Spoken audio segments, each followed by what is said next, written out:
Okay, I would like to give you a product review for the Canon SD1000 Digital ELPH 7.1 megapixel camera. I have it here.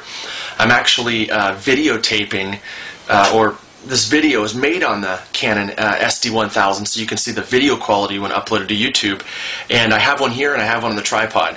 I bought two because they're such a great camera. This particular SD1000 is, in my opinion, the most bang for the buck when it comes to Canon's ELPH series. But to get you in the door, to get the image quality that you want from a compact camera, and to be able to use the Digit 3 processor that is now in Canons, and to have a Canon lens, this is, in my opinion, the way to go. Well, I bought two of them.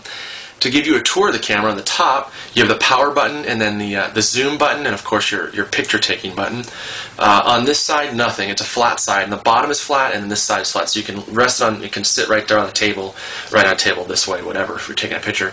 On this side, you have your strap holder, and then the audio-video cables. This is the one on the bottom. There is the battery and the card slot. It just slides over.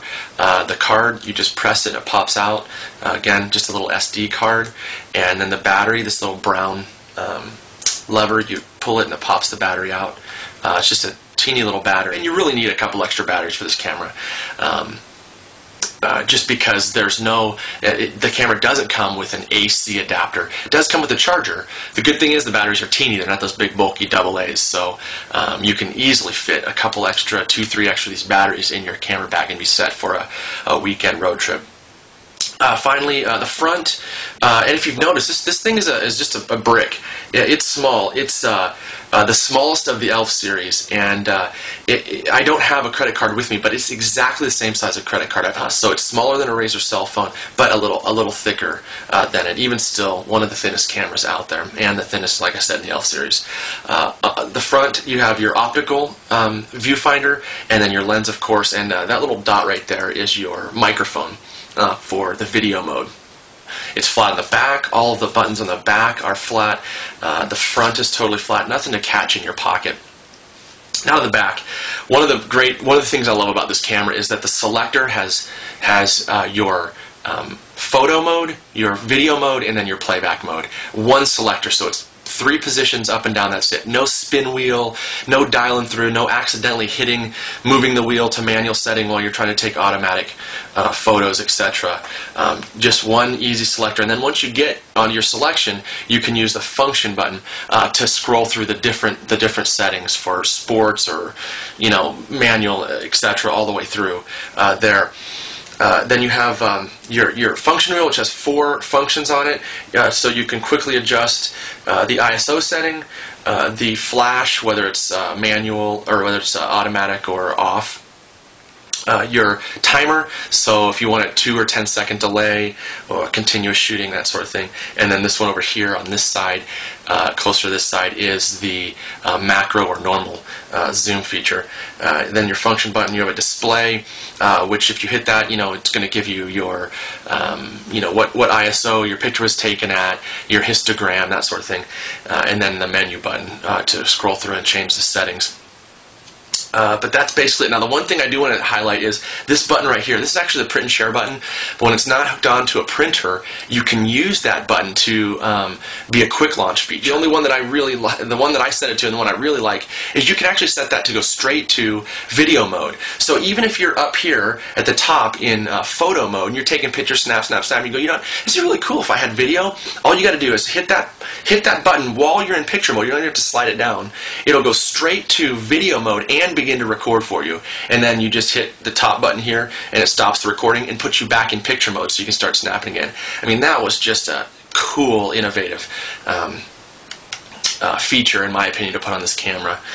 One of the really nice things about this camera is it fires up really fast. Less than a second it takes to fire up. I'll hit the button, like 1, 2, 3, and you're on and ready to fire a picture with the camera. And so it's got a nice 2.5-inch screen.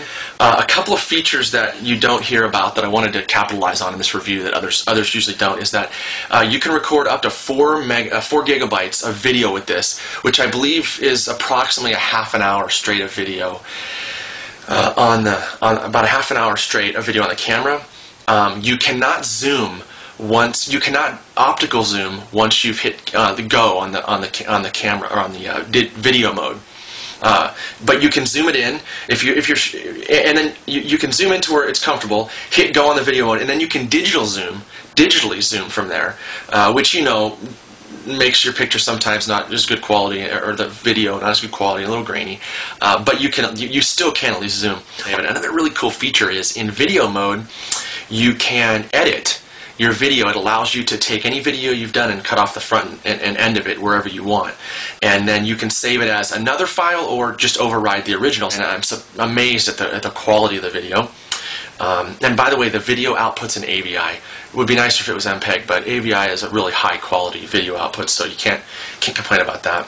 If you're not really into video, you don't really care how much video you shoot, a 4 gig card I think will shoot about 1,200 pictures. I don't remember. I know it's a bunch. More than you would ever need to continue to shoot, I would think. Also, the SD1000 comes with the charger I explained.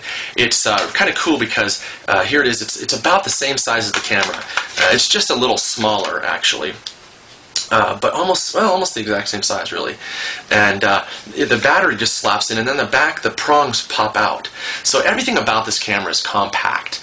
The only downside of this camera is it doesn't have image stabilization, which would be a nice feature, but in my opinion, because of the picture quality is so good already, not really all that worth paying for. Those are pretty much the things that I can think about with the ELPH camera. I'm highly impressed with this. I would completely recommend you getting one. Just know that you're going to have a great camera with the SD1000.